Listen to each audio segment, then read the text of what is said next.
X-ray is off. See, X-ray is off. It has a shutter, by the way.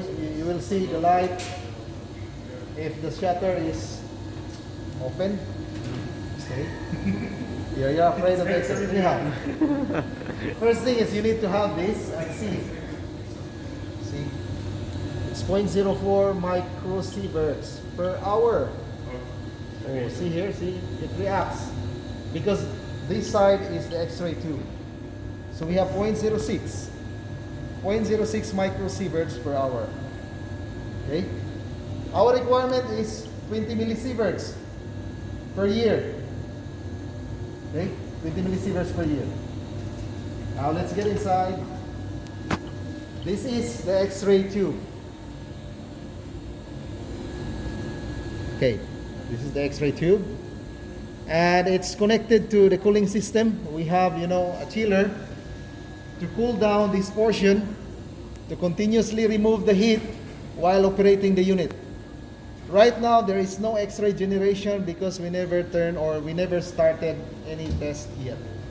Okay, so X-ray is off.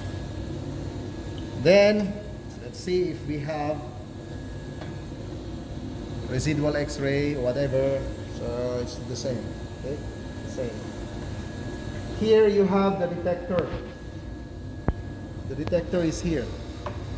You see, there is a slit here that receives the diffracted X-ray. Yeah, one of the guys, he asked me what are the other things, the limitation of the X-ray. One thing, first and foremost, your X-ray generator, and then the detector. If your detector is poor, then you will get, less amount of these photons. By the way, the other guy asked me what does this intense, peak, stands about. I mean, this one means the number of photons detected by the detector. So like in this case here, the first strongest peak, it has more than 8,000. So imagine more than 8,000 counts per second. Yeah, more than 8,000. Okay. And then going back here, this is the goniometer. This one, by the way, when your sample is placed inside here, and when you start running, this one rotates itself, which we will see it, soon.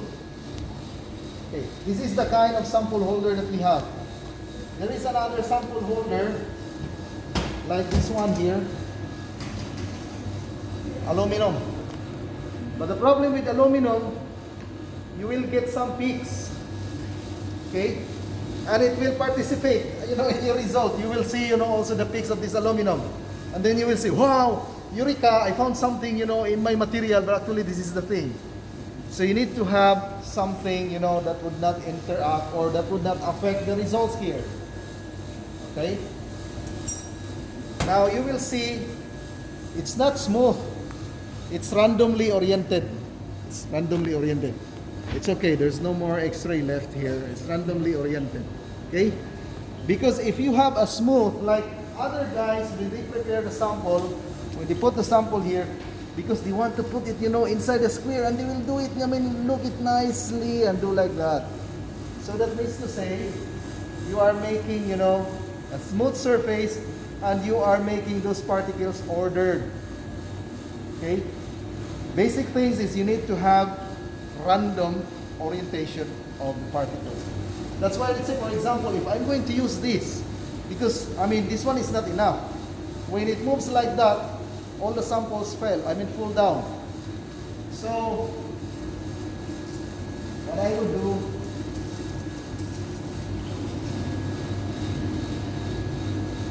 notice, this one is frosted. It's not smooth. It's frosted, okay? Frosted. So let's say I will make use of this, okay? So I will pour my materials here. I will get another like this to cover here and do like that. The reason why the frosted part, face your sample, so that when I remove this one, this layer, which will be exposed to the X-ray later on, have a random orientation of your particles, not smooth. Because smooth, it may have a different diffractogram. Okay? Maybe this one is not shown, some are lost, some are, came out, earlier, some, came out later. Okay? And those things really sometimes annoy the XRD crystallographer. Okay? Unless you have the idea already of what is in the material, especially the elements, these are very important. The elements and the basic compounds.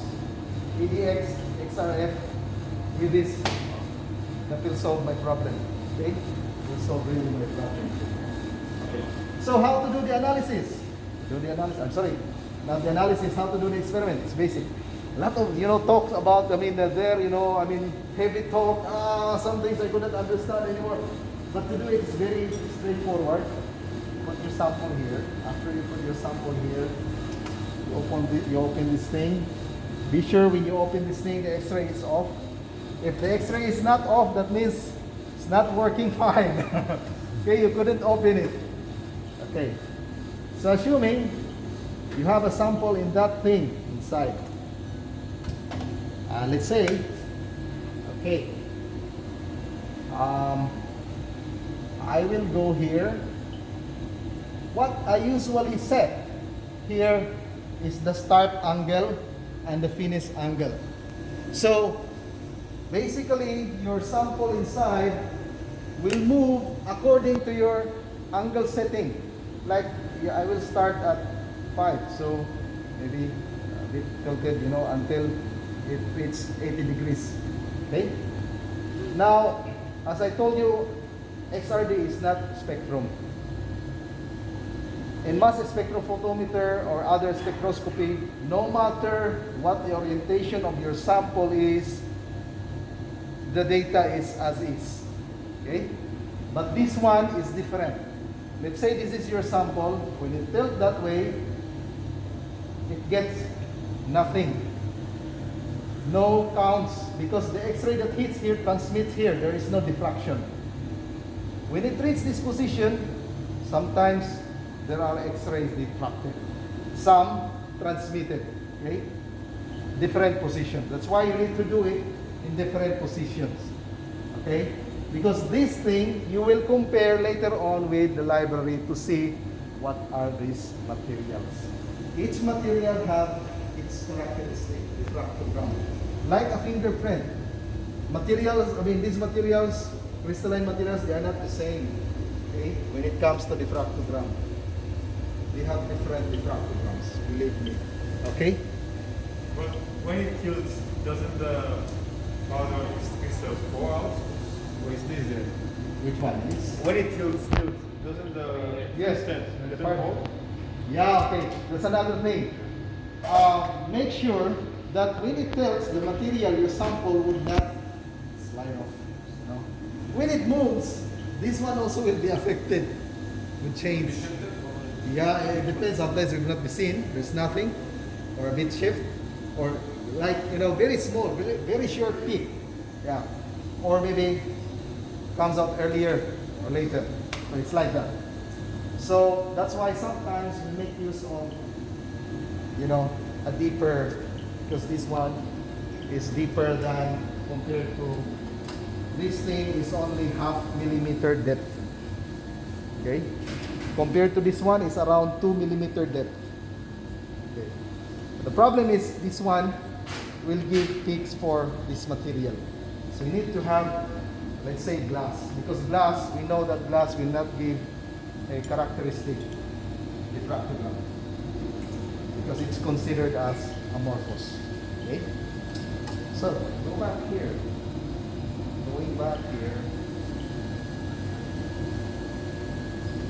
Now, after we set the start and the stop angle, sampling width, we never, because we are not so familiar, too keen about this, so conscious. So we will go to scan speed.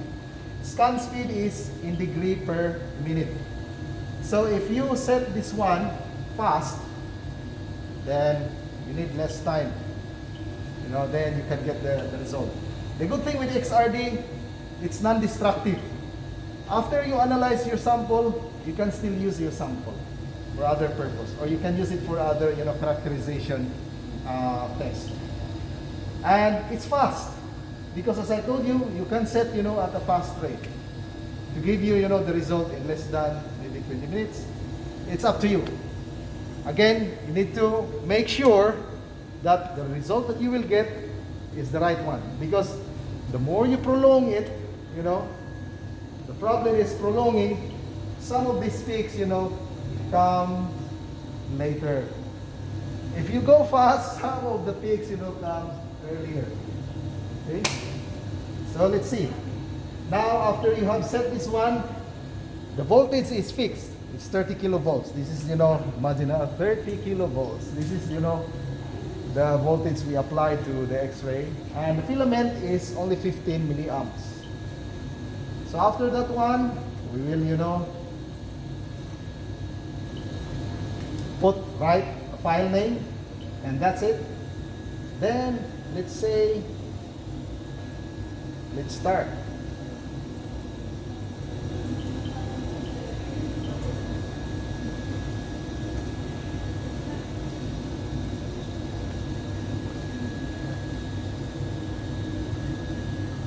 Okay, so I just started. The sample preparation is tedious, but this one takes only a few minutes to put your sample, plug it in, set the experimental, parameters, and then start the run. Then it starts running. Once this one runs, you cannot open it. When you open it, you will expose yourself to X-ray. Okay?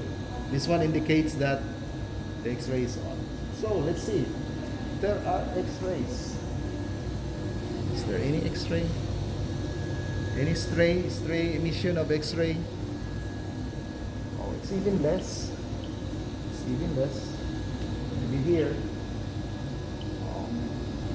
So it's just play around 0.03, 0.04, 0.05, 0.06 microsieverts per hour. So I am safe. I am safe. Here, because maybe there are breathers, there is suction of, to maintain the temperature inside. So there is fan here. So that's why it goes to around 0.05, 0.06. Yeah? So there is some emission of X-ray here. Okay? So that's the thing. What is the value? No, the value is so What is the alarm? small. This one. Yes, doesn't How affect. much it will be helpful for the Okay, So as I that told you, accumulated 20 load, you have millisieverts per like year. signs, so it's accumulated. Yeah, and then divided by they 360 found the days, mistakes and they inform divided you. by 24 They- hours, they- divided they by take the signs and so many put calculation you need to do. But is it alarm? Yes, Huh? yes, Is it exactly. alarm? It's No, no, not doesn't alarm alarm. until you know Doesn't you have a alarm. problem. You get the problem. That one is only to Because measure it's like how much accumulated radiation value. you get. Okay, let's say I'll stop there. Okay, let's see what's the position, because I said it's moving inside, right? You never see it's moving because you cannot see it while this one is on. So I'll turn it off. Let's wait for some time to see, how it goes inside. So let's wait for some time and check. We have some. By the way, this is very important. There are materials, even samples. That's why you need to be careful about, accepting samples, because some samples may contain radioactive material. So this one is very important. Okay, the X-ray is off. So I can now open. Oh, it doesn't move. It doesn't move. Okay, because I give it only less time. So, in reality, this one really moves. That's why we have this, because there's a chance, that your sample, yes, spill on this. And, the detector also moves according to your angle, go like that. Because it would follow if your sample holder moves like this, your detector also follows it. Because the purpose of detector is to detect, the number of X-ray photons. Okay, I think that's all.